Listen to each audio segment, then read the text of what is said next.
to go after Iran. Well, in this time, we're not ruling out the nuclear option. End times, anybody?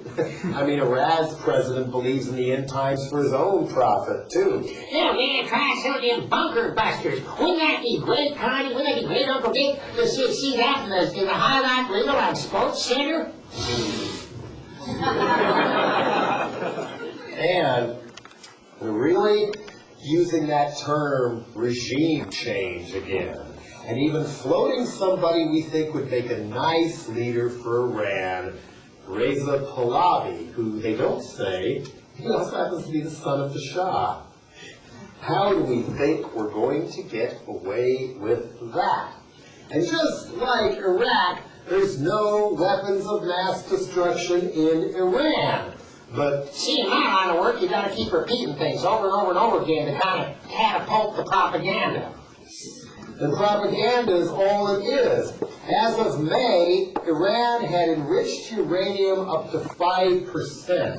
And apparently it takes uranium that's 90% enriched before you can even start thinking about turning it into a nuclear weapon. So no threat there. Meanwhile, how did they get that uranium enriched? They're buying components from their nuclear program as late as last year from Halliburton.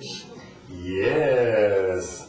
And, if we really want Iran to give up their nuclear ambitions, maybe we could work a little bit with Israel to give up their nuclear ambitions, and other people might not want bombs to begin with. Or even the United States could give up our nuclear ambitions. If we were that worried about weapons of mass destruction, we could engage in some mass weapons destruction.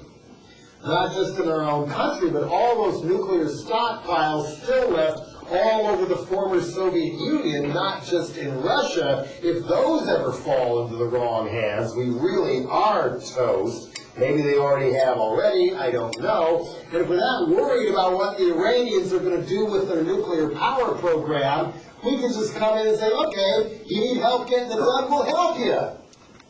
3 Mile Island, Chernobyl, well, forget about that, we'll help you. But the bottom line being we could watch them the whole time from right up close if we built the bridge there. And the Iranians even asked for dialogue with Bush about this in 2003, and he snubbed them, so they went off to Pooty-Poot for help instead. So, meanwhile, we just give up more nuclear equipment to India instead, more about 4 years ago. That probably wasn't a big media thing over here, but I was in Europe at the time, and it was like Cuban Missile Crisis mentality over there, because of India and Pakistan were just threatening, who's going to launch first, Colin Powell is dispatched to solve the problem. Nobody listens to him, of course, and say Condoleezza Rice or whoever. And so finally, some of the big corporations who've moved all those jobs to India said, look, you and Pakistan get into it with nuclear bombs, so the fallout's going to blow over our countries and kill us too. We're pulling all our money out of India. And then they stopped. So that was an interesting one. And at this point, we can't really afford any more shock and awe or enduring freedom or the old favorite, mission accomplished.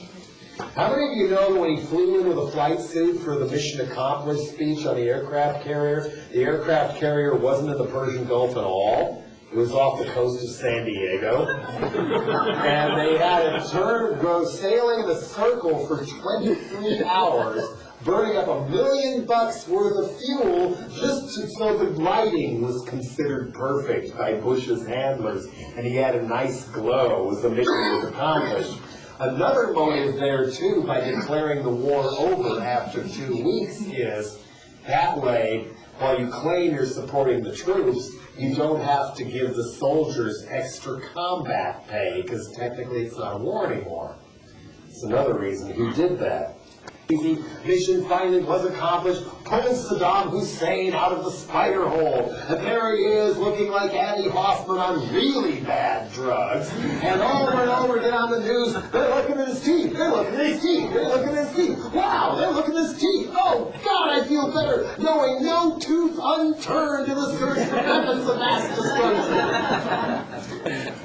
Then mission was accomplished in the much ballyhooed handover of sovereignty to the Iraqis before the American election in 2004. In that June, Bremer departed in a helicopter to go back to New Hampshire and pursue what supposedly was his first love, teaching gourmet cooking classes. But Iraq is not sovereign at all.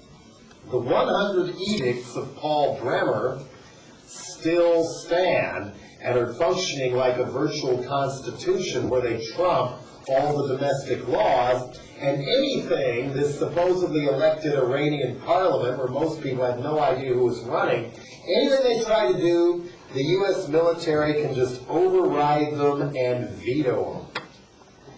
And, the Iraqis are getting a little tired of having no services. They want their country back. And just like Vietnam, our soldiers are fried, they're scared, they're firing at anything that moves for precisely that reason.